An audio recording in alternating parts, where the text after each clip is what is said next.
Now, over the past year, gold has been on a historic run. And so our main focus point today is asking whether gold is a better investment for the short term or the long term. Gold investing has gained popularity as economic uncertainty and inflation, or rather concerns about inflation, really drive demand for these safe haven assets. With gold prices surging in the past year, investors are now debating, well, should I use gold for short-term gains, as we've seen some historic ones over the past 12 months, or more as a long-term store of value?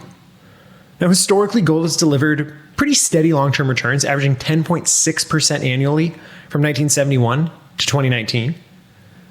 But recent price volatility has created opportunities for short-term traders to capitalize on this rapid market movement that we've seen. Short-term gold investing can certainly be appealing because gold tends to rally pretty quickly when market conditions align. Exchange-traded funds, ETFs, and mining stocks provide the necessary liquidity in order for traders who want to enter and exit positions really quickly, especially when they're looking to profit from short-term price swings. But this strategy does come with risks, right? Including price slippage, market volatility, and the tax implications of consistently turning over your portfolio and realizing those short-term gains. So if you want to go about doing this, not only do you need to track market trends incredibly closely, but you also have to be prepared for some pretty rapid fluctuations and be able to stomach the potential for those losses. Now, on the other hand, long-term gold investing remains a pretty reliable strategy for preserving wealth. Gold has historically, over time, served as a hedge against inflation, a hedge against currency devaluation, and probably most importantly, it's seen a lot of benefits in times of economic instability.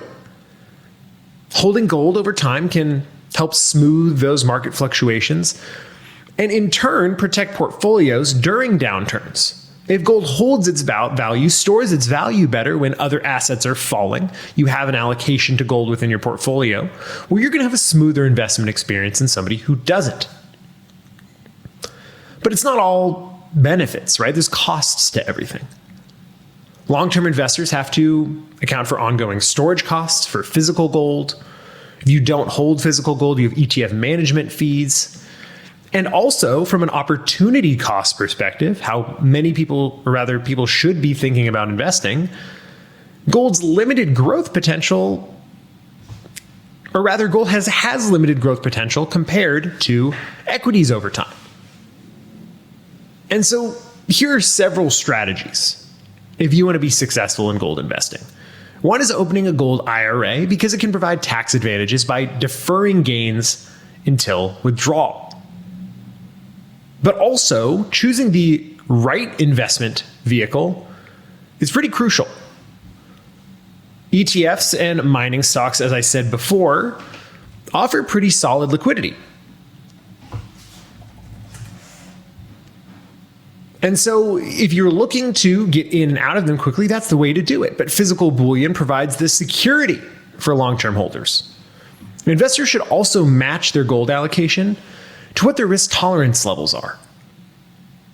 Everything in investing is relative to your own risk tolerance. For most people, that's probably about 5 to 10%, depending on your individual financial goals. But ultimately, the decision between short-term trading and long-term investing depends on your financial situation, but again, more importantly, your risk appetite. Those looking for quick gains should focus on liquidity, while those seeking long-term stability should view gold as an insurance policy against economic uncertainty. And as always, I find it helpful in times like this when you're trying to plan for your financial future, plan and see how your asset allocation can achieve your goals. Consulting a financial advisor can help investors determine the best approach to integrating gold into their portfolios.